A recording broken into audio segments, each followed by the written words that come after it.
119 کا ایک حصہ ہے، 219 220۔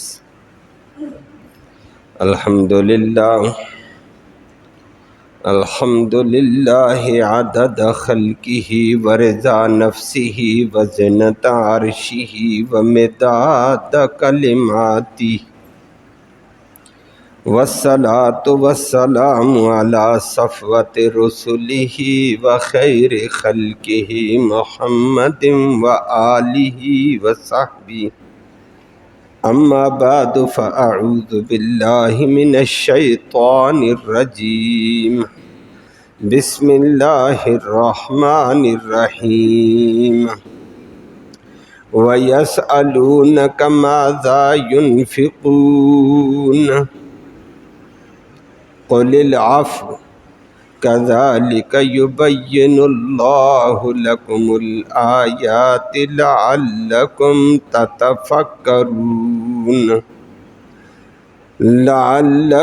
تَتَفَكَّرُونَ فِي الدُّنْيَا وَالْآخِرَةِ۔ وَيَسْأَلُونَكَ عَنِ الْيَتَامَى قُلْ إِصْلَاحٌ لَهُمْ خَيْرٌ وَإِن تُخَالِطُوهُمْ فَإِخْوَانُكُمْ وَاللَّهُ يَعْلَمُ الْمُفْسِدَ مِنَ الْمُصْلِحِ وَلَوْ شَاءَ اللَّهُ لَأَعْنَتَكُمْ إِنَّ اللَّهَ عَزِيزٌ حَكِيمٌ۔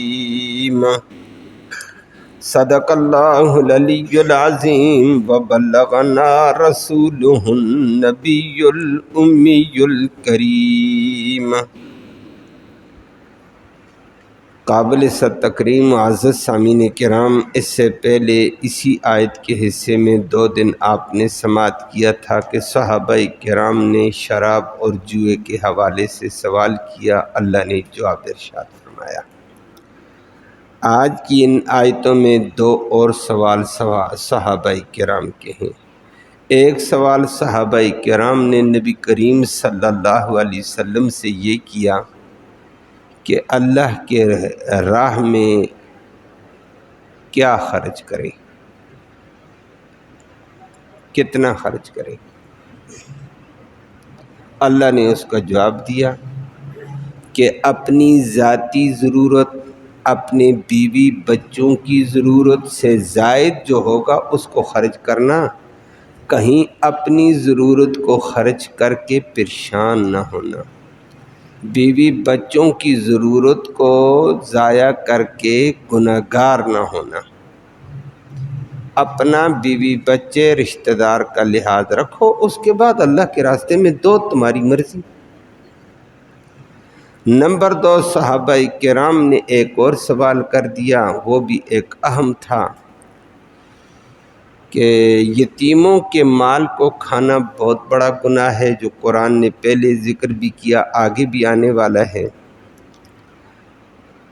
تو صحابہ کرام نے یتیم کو اپنے ساتھ شریک کر کے کھلاتے تھے، تو پریشان ہو گئے، یا اللہ یتیم کا مال کھانا تو جہنم کے انگارے ہے، اب یتیم کو اپنے ساتھ کھانے میں شریک کیا تو ہو سکتا ہے یتیم والا لقمہ ہم کھا لیں، یہ تو تباہی ہو گئی۔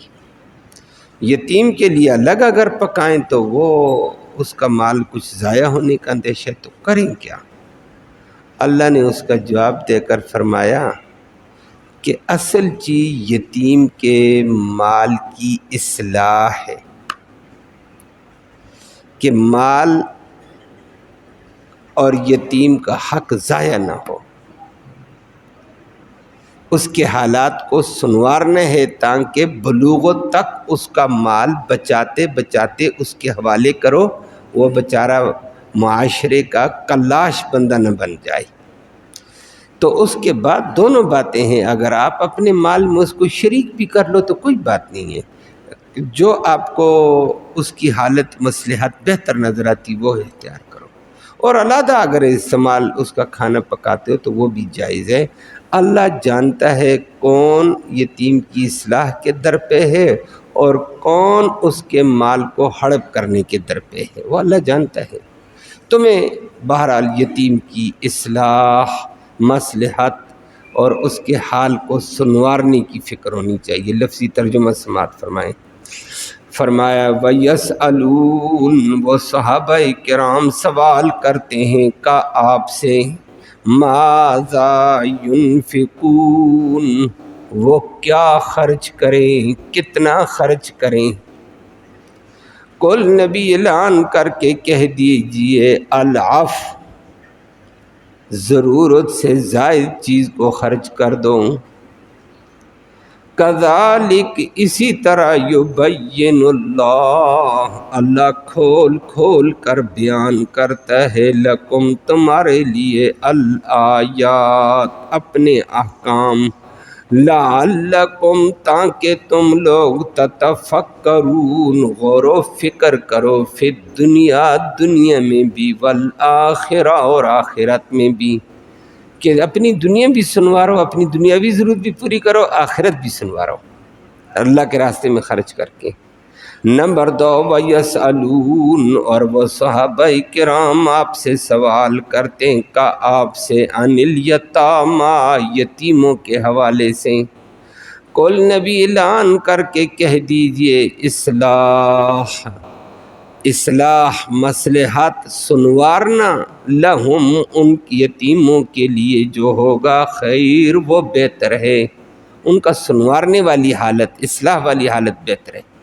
وَإِن تُخَالِطُوا، اگر تم ان کو شریک بنا لو، ہم، ان کو، اپنے کھانے پینے میں، تو فَإِخْوَانُكُمْ، وہ تمہارے بھائی ہیں، کر سکتے ہو۔ واللہ یعلم، اللہ خوب جانتا ہے، المفسد، فساد برپا کرنے والے کو، من المصلح، اصلاح کرنے والے کے مقابلے میں۔ وَلَوْ شَاءَ اللہ، اگر اللہ چاہتا تو، لَأَعْنَتَ، البتہ مشقت میں ڈال دیتا، کم، تمہیں، لیکن وہ مشقت سے بچاتا ہے۔ ان اللہ، بے شک اللہ رب العالمین، عزیز، غالب ہے، اس کی پکڑ ہوگی اگر یتیم کے مال میں گڑبڑ کی۔ حکیم، وہ حکمتوں والا ہے، وہ اصلاح اور حکمت کے مطابق فیصلے دیتا ہے۔ آیت کریمہ میں پہلے بات آ گئی ہے، صحابہ کرام کمال کے لوگ تھے۔ عبداللہ بن عباس رضی اللہ تعالیٰ عنہ فرماتے ہیں کہ صحابہ کرام دنیا کے وہ عظیم لوگ تھے جو حکم اللہ اور اللہ کے رسول کی طرف سے آتا توجہ سے سنتے اور اس کو پوری گہرائی کے ساتھ سمجھتے۔ نمبر 3، اس کے مطابق پورا عمل کرتے، سوالوں کی نوبت ہی نہیں آتی تھی۔ تو صحابہ ایسے لوگ، جب اللہ کا حکم آئے، نبی کا، توجہ سے سنو، جب توجہ سے سنیں گے تو بات سمجھ آ جائے، پھر اس کے اوپر غور و فکر کے ساتھ اس کو سمجھتے تھے، یہ جو کہا، یہ کیا کیا مطلب ہے اس کے، پھر مطلب آ گیا تو اس کے مطابق عمل کرتے، بات ہی ختم۔ فرمائے صحابہ وہ عظیم، اس لیے بعد میں نبی کریم صلی اللہ علیہ وسلم سے ان کے سوال کی نوبت کم آتی تھی، اس لیے بار بار سوال نہیں ہے۔ وہ میں نے پہلے بھی ذکر کیا، قرآن میں 17 مقام ایسے ہیں جہاں نبی کریم صلی اللہ علیہ وسلم سے صحابہ نے سوال کیا، ان میں سے 8 مقام سورۃ البقرہ میں ہیں، باقی اور جگہوں میں ہیں۔ تو سوالوں کی نوبت ہی نہیں آتی ہے کہ آدمی صحیح سنے توجہ سے، پھر اس کی گہرائی میں اتر کر سمجھے، اس پر عمل کرے، کیسی ختم ہے، اس کا دماغ کھل جاتا ہے۔ لیکن بعض مقامات ہیں انسان کو کچھ نہ کچھ دشواری پیدا ہو جاتی ہے، پیش آ جاتی ہے، اس پر صحابہ کرام نے کچھ سوال کیے ہیں۔ وہ آپ نے سنا شراب کے حوالے سے جو سوال کیا، وہ اس لیے نہیں کیا حکم ٹالے، اللہ کے حکم آنے سے پہلے سوال کیا کہ ہماری عقل کہتی ہے کہ یہ شراب حرام ہونی چاہیے، جوا حرام ہونی چاہیے، تباہی کا ذریعہ ہے۔ اللہ نے پھر اس کا جواب دے دیا۔ تو صحابہ کرام خیر کی طرف بڑھتے ہوئے سوال کرتے تھے۔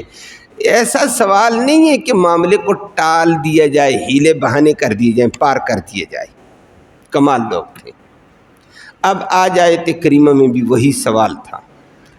ایک، اللہ نے مال میں زکوٰۃ ادا کرنے کا حکم دیا، زکوٰۃ سال کے بعد ادا کی جاتی ہے، وہ بات ختم۔ ایک، زکوٰۃ کے علاوہ بھی مال خرچ کرنے ہیں،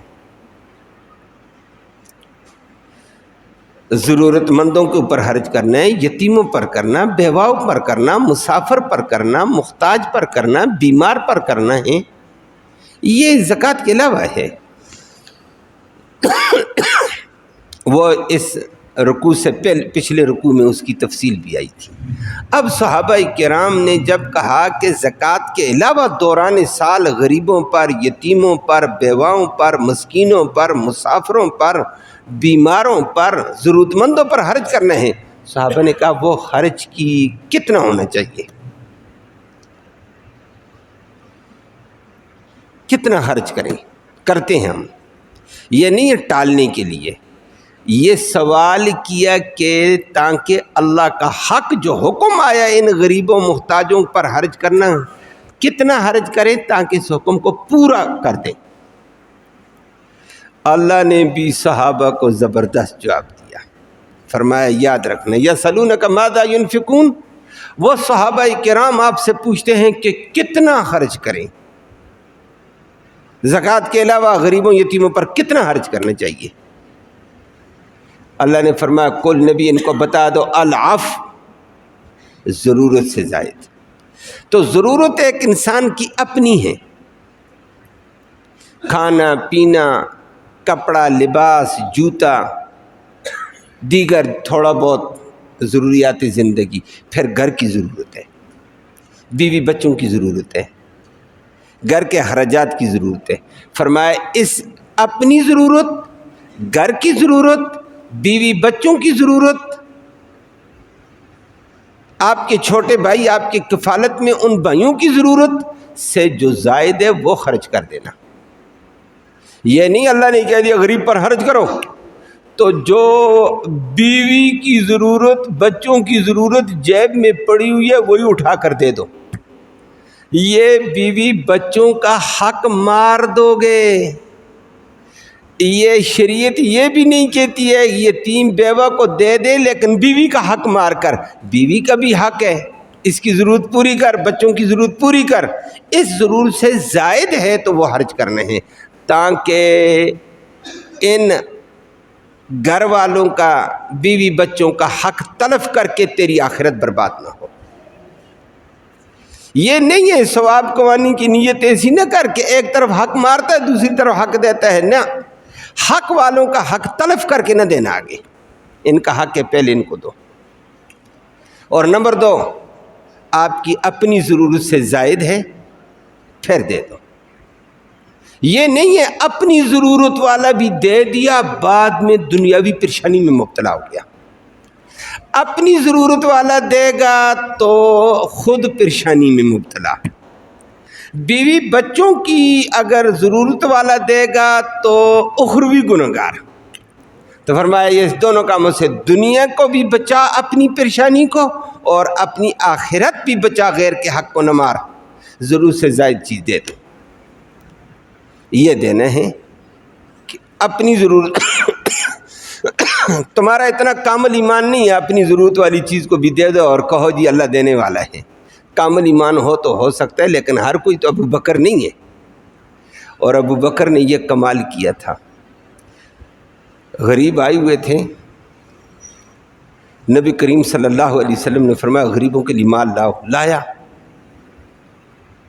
اور آپ سنتے رہتے ہیں غزوہ تبوک میں ابو بکر نے سارا گھر صاف کر کے لایا، سارا گھر۔ بعد میں دیوار کے ساتھ ہاتھ پھیر رہے تھے، بچی نے پوچھا، بیٹی نے، ابو جی کیا تلاش کرتے ہو؟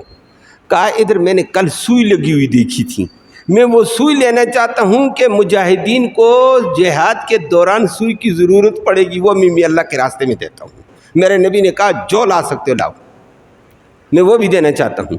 بچی نے آگے سے کہا ابو جی جب آپ نے کہا سارا سامان ڈال دو تو وہ سوئی ہم نے فلاں سامان کے ساتھ مجاہدین کے لیے رکھ دی ہے۔ کمال کیا ہے، اپنی ضرورت بھی ادھر، بیوی بچوں کی گھر کی ضرورت۔ جب نبی کریم صلی اللہ علیہ وسلم کے سامنے گیا، یہ کمال کا انداز ہر کسی کا نہیں ہے۔ نبی نے پوچھا عمر بھی آگے مال لے کر، عمر کتنا لائے ہو؟ کہا یا رسول اللہ آدھا گھر میں ضرورت کے لیے چھوڑا، آدھا لے آیا ہوں، خود بھی آگے ہوں جہاد میں جاؤں گا، آدھا لایا آدھا چھوڑا بچوں کے لیے بیوی کے لیے۔ ٹھیک کیا ہے، اسی آیت کے مطابق کیا ہے کہ بیوی بچوں کی ضرورت سے زائد لانا ہے، تو بیوی بچوں کی ضرورت پوری کر کے زائد میں لے آیا ہوں آدھا۔ ابو بکر سے پوچھا، عمر کے دل میں تھا کہ میں کمال کر چکا ہوں، آدھا لایا ہوں۔ ابو بکر سے پوچھا ابو بکر کیا لایا ہے؟ کہا یا رسول اللہ گھر میں جو کچھ تھا سب لا کر در دیا ہے، گھر میں کچھ نہیں چھوڑا ہے۔ ابو بکر گھر میں بیوی بچوں کا؟ فرمایا بیوی بچوں کو میں نے اللہ کے حوالے کر دیا ہے کہ جس کے دین کے لیے دے رہا ہوں، جس کے دین کے غلبے میں جہاد میں دے رہا ہوں، وہ اللہ موجود ہے، وہ بہتر کرے گا۔ لیکن اتنا ایمان ہر کسی کا تو نہیں ہے نا۔ عمر خود کہنے لگا میں نے اس وقت کہا میں ہر موقع پر آگے بڑھتا تھا لیکن ابو بکر سے آگے نہیں بڑھ سکتا ہوں۔ ابو بکر تو ضرورت کو بھی قربان کر دیتا ہے، ذاتی ضرورت تو قربان کرتا ہے، بیوی بچے بھی اتنے کمال کے ان کی ضرورت بھی قربان ہوتی، وہ بھی شکر ادا کرتے ہیں۔ اللہ نے فرمایا یہ ہر ایک کا یہ معیار نہیں ہے، باقیوں کے لیے بتایا قل العفو، ضرورت سے زائد، اپنی ضرورت سے زائد دے دو تاکہ بعد میں تمہیں خود پریشان نہ ہونا پڑے۔ اور کبھی کبھی ایسے ہوتا ہے بندہ اپنی ضرورت والی چیز دے دیتا، بعد میں کہتا ہو میں نے تو پیسے میرے پاس تھے میں نے دے دیے، اب میری دوائیوں کے پیسے نہیں ہیں کیا کروں، فلاں نہیں ہے فلاں نہیں، پریشان۔ فرمایا ایسے نہ کر، اپنی ضرورت پوری کر، بیوی بچوں کی ضرورت پوری کر، پھر دینا۔ اور پھر ابو بکر کا یہ کمال تھا، کبھی کبھی ذاتی ضرورت سے بھی آگے نکل جاتا تھا۔ یہ ایسے لوگ کم پائے جاتے ہیں، یہ ان کی خصوصیات ہیں۔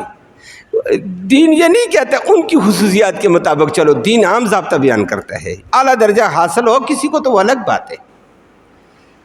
ابو بکر صدیق ہی کا موقع تھا، گھر کا سارا سامان تو دے دیا، بعد میں ایک غریب بندہ آ گیا، نبی کریم صلی اللہ علیہ وسلم نے اس کی حالت دیکھی، پھٹے پرانے کپڑے، نبی دیکھ کر چہرے کے اوپر آثار نبی کے۔ ابو بکر رمز شناس تھا، نبی کی رمزوں کو جانتا تھا۔ ابو بکر سمجھ گیا نبی اس بندے کی غربت کی وجہ سے پریشان ہو گئے ہیں کہ میرا امتی پریشان ہے، غریب ہے، کپڑے پورے نہیں ہیں۔ نبی کریم صلی اللہ علیہ وسلم نے کہہ دیا کاش اس کو کوئی کپڑے لا کر دے دے۔ ابو بکر چپکے سے اجازت مانگی، گھر چلا گیا۔ نبی کریم صلی اللہ علیہ وسلم سمجھ گئے ابو بکر کپڑے لائے گا، آیا دیر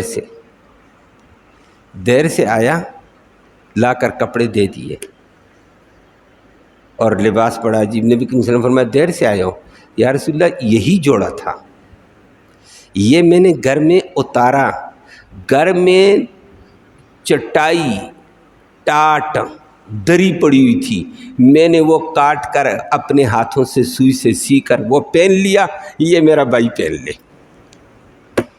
یہ کم و حال لوگ تھے، یہ وہ تھا ابو بکر جس نے سب کچھ اللہ کے نبی کے لیے، نبی کے دین کے لیے، اللہ کے لیے لٹایا ہے۔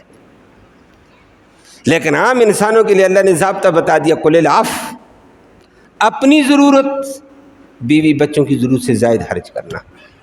کبھی ایسے بھی نہ کر دیں بیوی بچے بیچارے محتاج اور یہ مال کو اٹھا کر اللہ کے راستے میں دے دیا، بعد میں بیوی بیچاری سر پٹتی آئے ظالم نے کیا تباہی مچا دی ہے، بچے یہ ہو گئے وہ۔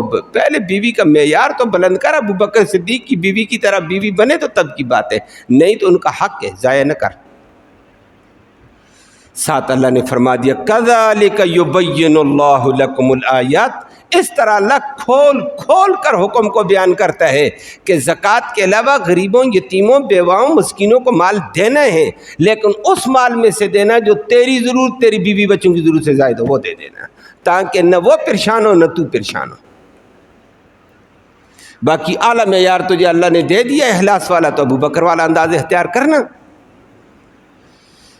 اور ساتھ فرمایا لعلکم تتفکرون فی الدنیا والآخرہ، اللہ نے یہ احکام اس لیے دیے تاکہ تو دنیا میں بھی اور آخرت میں غور و فکر کر کے چل، دنیا بھی بنا اپنی، کہ اپنی ضرورت دے کر دنیا کو پریشان نہ کر، اپنی دنیا بھی چلانی ہے، والآخرہ اور آخرت میں بھی غور کر کے جا کہ میں نے آخرت کا بھی سامان بنانا، سمیٹ کر ادھر نہ رکھوں، غریب تڑپے، یتیم تڑپے، بیوہ تڑپے، مسکین پریشان، اور تو کہے میری عیش و عشرت، او بابا آخرت بنانی ہے تو دے ان کو، دنیا بھی بنا آخرت بھی بنا، اپنی ضرورت کے علاوہ زائد ضرورت دے دے، تیری ضرورت دنیا کی پوری ہو گئی ہے، ضرورت سے زائد غریب مسکین آ گیا تو اس کے حوالے کر دے۔ اللہ اکبر، ایک اللہ نے یہ ضابطہ بتا دیا، صحابہ کرام نے پوچھا اور اس پر صحابہ پورے اترتے بھی تھے، اور انہوں نے یہ پوچھا تھا کہ سارا مال دے دیں، اللہ نے فرمایا سارا نہ دو، وہ کوئی دے گا، یہ عظمت والے بعض لوگ تھے۔ دوسرا سوال عجیب قسم کا صحابہ کرام نے کیا، اللہ نے قرآن میں ذکر کر کے فرمایا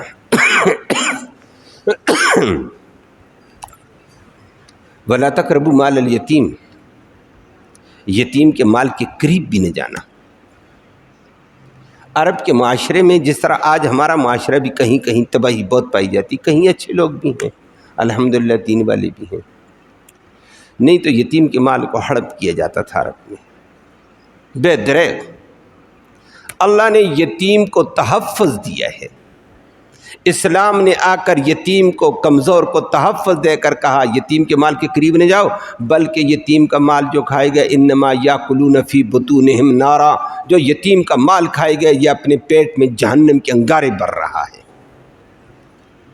تو اب تمہاری مرضی ہے، قرآن کہتا ہے کہ یتیم کا مال کھا کر پیٹ میں جتنے انگارے بھرتے بھرو، اللہ ہم سب کو محفوظ فرمائے۔ اور نبی کریم صلی اللہ علیہ وسلم نے پھر معراج کے موقع پر تشریف لے گئے، جنت اور جہنم کا نظارہ کیا، جہنم کے اندر ایک طبقہ دیکھا کہ جس کے منہ سے آگ کے شعلے باہر آ رہے تھے، ناک سے آگ کے شعلے باہر آ رہے تھے، آنکھوں سے آگ کے شعلے باہر آ رہے تھے، کانوں سے آگ کے شعلے، گویا انسان کے جتنے سوراخ ہیں آگ کے شعلے باہر ہو رہے تھے، اندر آگ تھی نا، تو آگ جہاں جلتی ہے تو وہ جہاں سوراخ ہوتا ہے وہاں شعلے لپٹیں باہر نکلتی ہیں۔ نبی کریم صلی اللہ علیہ وسلم نے جبرائیل سے پوچھا یہ کون لوگ ہیں جن کے بدن کے اندر سے آگ کی لپٹیں باہر آ رہی ہیں؟ فرمایا یہ یتیموں کا مال کھانے والے ہیں، یتیموں کا مال اندر آگ بن چکا ہے، وہ آگ بن کر وہ انگارے سلگتے ہیں، تو جہاں سے سوراخ ہوگا تو وہاں سے شعلہ باہر آئے گا۔ اللہ ہم سب کو محفوظ فرمائے۔ گویا اسلام نے آ کر یتیم کو تحفظ دیا، زبردست تحفظ دے کر وعیدیں سنا دیں یتیم کے مال کے قریب بھی نہ جاؤ۔ اب صحابہ کرام یتیم کے مال کے تو قریب نہیں جاتے تھے، اس آیت پر زبردست عمل ہوا، لیکن ایک اور مسئلہ پیش آ گیا، یتیم تھے بھی یار، معاشرے میں یتیم ہوتے ہیں، پھر صحابہ کے دور میں بھی بہت ساری یتیم اس وجہ سے بھی تھے، جہاد تھا، جہاد کے اندر مجاہد فوت ہو گیا، اس کے بچے یتیم رہ گئے ہیں۔ اب یتیموں کا مال ہے، باپ فوت ہو گیا، یتیم تو یتیم ہے، یتیم کو اپنے باپ کی میراث سے مال ملا ہوا ہے، اس کا چچا ہے، اس کا ماموں ہے، اس کا رشتہ دار ہے، یہ والی بن جاتا، ذمہ دار بن جاتا تھا کہ یتیم کے مال یہ حصہ ان یتیموں کا ہے، یہ حصہ بیوہ کا ہے، یہ فلاں کا ہے، یہ یتیم تو آج اس کے پاس مال ہے لیکن اس کے حوالے کیا تو یہ تو تباہ کر دے گا، تو والی نگران بن کر یتیموں کا والی بن جاتا، یہ یتیم میری نگرانی میں، یہ مال میری نگرانی میں، مال تو اپنی نگرانی میں کر دیا، یتیم بھی اپنی نگرانی میں، اب یتیم کا کھانا ہے، تو یتیم کے لیے صحابہ اسی کے مال کو پکاتے تھے یتیموں کے لیے، اور یتیموں کو ادب کے ساتھ بٹھا کر کھلاتے، یہ تمہارا مال ہے، خود اس کے قریب بھی نہیں جاتے تھے، نمک بھی نہیں چکھتے تھے ہنڈی کا، یتیموں کے لیے سالن ان کی مال میں سے بن رہا ہے، والی ہیں، یتیم تو چھوٹے بچے ہیں، بالغ ہونے تک مال کے ذمہ دار ہیں، یہ یتیم کے بھی ذمہ دار، یتیم کو کھلائیں پلائیں، تعلیم دیں، تربیت دیں، بالغ ہونے کے بعد جو بچا ہوا مال ہوگا اس کے حوالے کر دیں گے۔ لیکن ان کے لیے ہنڈی اور روٹی پکی، سالن بھی نہیں چکھتے، بھائی یتیم کا مال کھانا گناہ ہے۔ آگے مسئلہ پریشانی کا یہ آیا، یتیم کے لیے ہنڈی پکی روٹی پکی، بھائی یتیم اتنے بچے ہیں، اتنی روٹی کھائیں گے، اتنا سالن ہونا چاہیے، پکا لیا۔ اب بچوں کو بٹھا کر کھلایا، بچوں نے کچھ کھایا کچھ بچ گیا، کچھ کھایا کچھ، یہ ہوتا ہے گھر میں ہنڈی بنی تو کچھ کھایا جائے گا کچھ بچ جاتا ہے۔ اور صحابہ یتیم کی کفالت کی وجہ سے ذرا برابر کا پکاتے کہ کم پڑے گا پھر بھی اللہ پوچھے گا یتیم کا مال تھا تو نے ان کو پورا کیوں نہیں کھلایا ہے۔ جب اتنی ہنڈی بنا دیتے وہ کبھی بچ جاتی، تو اس وقت تو فریج نہیں تھی، وہ سالن گرمی دوسرے ٹائم پر ضائع ہو جاتا۔ صحابہ پریشان ہو گئے، اللہ یہ تو یتیم کا مال ضائع ہو گیا، یہ تو کل قیامت کے دن ہم مجرم ہیں، یتیم ہماری نگرانی میں، اس کے مال کو ضائع کیوں کیا ہم نے، زیادہ پک گیا۔ خود کھاتے نہیں ہیں کہ ہم کھا لیں، کہتے یہ بھی گناہ ہے، وہ بچا ہوا گل سڑ جاتا یہ بھی ضائع ہو گیا، یہ بھی گناہ ہے۔ یہ ایک صورت یہ تھی، پریشان ہو گئے صحابہ۔ دوسری صورت یہ تھی کہ یتیم کو اپنے کھانے میں شریک کر لیتے ہیں، شرکت کر لیتے ہیں یتیم کے مزاج کے مطابق، کبھی وہ زیادہ کھائے گا ہمارا تھوڑا بہت کھا لے گا لقمے، کبھی وہ کم کھائے گا ہم اس کے ایک دو لقمے لے لیں گے، لیکن شریک کرتے ہیں۔ چار بچے یتیم ہیں، 4 بچے ہمارے ہیں، برابر کا سالن بناؤ، تو اس طرح سالن ضائع نہیں ہوگا، اس یتیم کا بھی اپنے ساتھ شریک کر لیں گے اور پھر اس کو پہلے کھلا دیں گے۔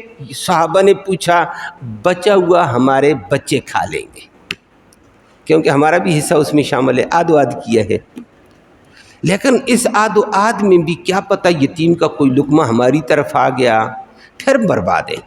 شریک کرتے ہیں پھر خراب، اگر علیحدہ پکاتے ہیں ان کا مال ضائع ہوتا ہے، تو ہم کدھر جائیں؟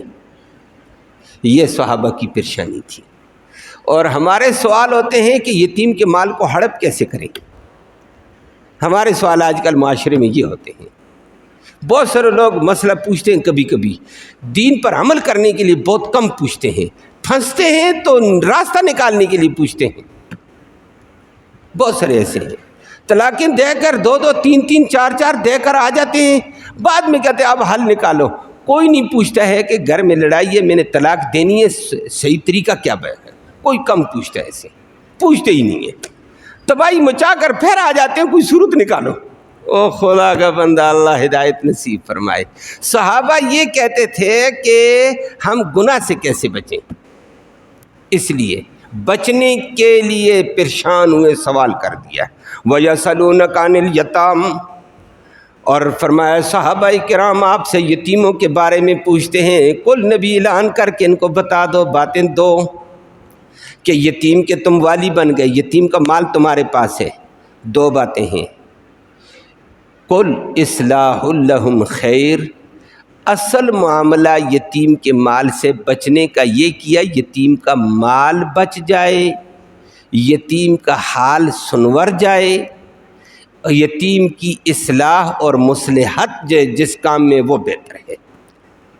اور اگر الگ کھانا پکا لو اور برابر کا کام چلا سکتے ہو، اصلاح اس میں سمجھتے ہو، یہ کام کرو، اصلاح جس میں سمجھتے ہو، جس میں یتیم کی اصلاح، اس کا مال بھی بچے، اس کا حق بھی پورا ادا ہو جائے، وہ بہتر ہے۔ اور اس میں یہ بھی فرما دیا وَإِن تُخَالِطُوهُمْ فَإِخْوَانُكُمْ، ان کو اپنی ہنڈی میں شریک کر دو، وہ تمہارے مومن بھائی ہے، آج ایک آدھ لقمہ تم نے کھا لیا، کل تمہارے 2 لقمے وہ کھا لے گا، کوئی بات نہیں ہے۔ آخر میں بچوں کو مال دیتے وقت کہہ دینا بچوں ہمارے ساتھ رہے تھے، کوئی کمی بیشی ہوئی تو معاف کرنا، لیکن جان بوجھ کر نہیں کمی بیشی کرتے رہنا، تو فرمایا واللہ یعلم المفسد من المصلح، اللہ فساد والے کو بھی جانتا ہے، اصلاح والے کو بھی جانتا ہے۔ جو اس طرح اصلاح ہے یتیم کے مال کی وہ کرو، الگ ہنڈی پکانے میں اصلاح ہے، ان کا مال بچ سکتا ہے، ان کا لحاظ ہو سکتا ہے، علیحدہ پکاؤ، ان کا مال ہے، ان کے لیے علیحدہ پکا کر ان کے سامنے رکھو، برابر کا انداز رکھو تاکہ اس کا حق بھی ادا ہو جائے، اس کا مال بھی بچے۔ اور اگر نہیں، اپنے ساتھ شریک کرو، شریک کرنے میں ان کا مال کم ڈالو، اپنا زیادہ ڈال دو، تمہارے 2 لقمے ادھر چلے گئے تو خیر ہے، ان کے لقمے ادھر نہ آئیں، یہ حالت بہتر ہے۔ اللہ مصلح اور مفسد دونوں کو جانتا ہے۔ اور پھر اسی اعتبار سے اللہ نے ذکر کر کے فرما دیا، وہ قرآن دوسری جگہ بھی ذکر کرتا ہے تفصیل سے کہ یتیم کے مال کے تم والی بن گئے، اس کے مال کو ایسے نہ کرو کہ وہ کھاتا رہے اور اس کے کھانے میں، اس کے پہننے میں، اس کے پڑھائی میں لگاتے رہو، جب بالغ ہوا بچے مال تو ختم ہو گیا۔ نہ، اس کے مال کو کاروبار میں لگا، کہ کاروبار میں جو مال آ رہا ہے اس کو وہ کھاتا رہے، اصل پونجی بچی رہے، بالغ ہوا بچے یہ تیرے باپ کا مال ہے، کر کاروبار۔ اب وہ معاشرے کا بہترین فرد بنے گا۔ صرف اس کے مال کو تو نے اگر کھلانے پہ لگا دیا، پڑھائی پہ، تو وہ تو پڑھ کر بالغ ہوا، اس کو کہا جائے گا اتنا کھایا، اتنا پیا، اتنا پہنا تھا، اتنا تیری پڑھائی میں سارے 20 لاکھ لگ گئے، وہ بیچارہ تو کنگال کا کنگال ہے۔ فرمایا نہ، ان کی اصلاح کی فکر کر کے اس کے کاروبار میں لگا پیسے، اس کی اصلاح کر، بہتری کا فائدہ ہو اس کو، تاکہ وہ معاشرے کا بہترین فرد بنے اور کم تر انسان نہ بنے، اور بیچارہ بکاری نہ بنے، غریب تر نہ بنے، اس کو معاشرے کا بہترین فرد بنا دو۔ وَلَوْ شَاءَ اللَّهُ لَأَعْنَتَكُمْ، فرمایا یاد رکھو ان کاموں کے اوپر عمل کرو، اللہ چاہتا تو تمہیں بڑی مشقتوں میں ڈال دے گا، تم آج غریب اور یتیم کو مشقت میں ڈالو گے، اللہ تمہیں ڈال دے گا۔ اللہ ان اللہ عزیز حکیم، اللہ بڑا غالب ہے، جو وہ چاہے وہ کر سکتا ہے، اس کے فیصلے حکمت والے ہیں۔ ان حکمتوں والے اصول کے مطابق غریب یتیم کا لحاظ رکھو۔ اللہ ہم سب کو شریعت کے تقاضے پورے کرنے کی توفیق نصیب فرمائے۔ اللہم صلی وسلم دائما ابدا علی حبیبک اللہم انا نسألک الہدی والہدی والعفاف والتقی والغنی، اللہم اہدنا واہدنا بہ وجعلنا سببا لمن اہتدی۔ یا اللہ دین کے تقاضوں پر پورے طور پر عمل کی توفیق نصیب فرما۔ معاشرے کے اندر جو تباہی آئی ہوئی ہے، غریب کا، یتیم کا، بیوہ کا حق تلف، یا اللہ اس سے معاشرے کو محفوظ فرما، ایک دوسرے کے حقوق کا تحفظ نصیب فرما۔ یا اللہ مسلمان کو حقیقی مسلمان بننا نصیب فرما، ایک دوسرے کا درد نصیب فرما، ایک دوسرے کی محبت نصیب فرما، ایک دوسرے کے ساتھ اخوت نصیب فرما، بھائی چارہ نصیب فرما۔ یا اللہ ہمارا یہ بیٹھنا، یہ سننا سنانا اپنی جناب میں قبول فرما، اس کا ایصال ثواب ہمارے اعزاء قارب جو دنیا سے چل بسے ہیں، یا اللہ ان کی روح کو تحفے کی شکل میں اس کا ثواب پہنچا دے، ان کی مغفرت فرما دے، زندوں کو ہدایت اسلام نصیب فرما، بیماروں کو یا اللہ اپنے فضل سے شفا نصیب فرما، اسپتالوں میں بیمار، گھروں میں بیمار، یا اللہ سب کو شفا نصیب فرما، بے سکونوں کو سکون نصیب فرما، بے چینوں کو چین نصیب فرما، درد مندوں کے دردوں کا علاج فرما دے، حاضرین مجلس کی نیک مرادیں پوری فرما، نیک ارادوں میں کامیابی نصیب فرما، حلال کی روزی وسعت والی، برکت والی، رحمت والی، آسانی سے نصیب فرما، حرام سے، شر سے، فتنے سے، فساد سے ہم سب کو محفوظ فرما، مرتے وقت کلمہ ایمان نصیب فرما، آخرت میں اس قرآن کی نبی کریم صلی اللہ علیہ وسلم کی شفاعت نصیب فرما۔ صلی اللہ تعالی علی خیر خلق محمد و آلہ وسلم۔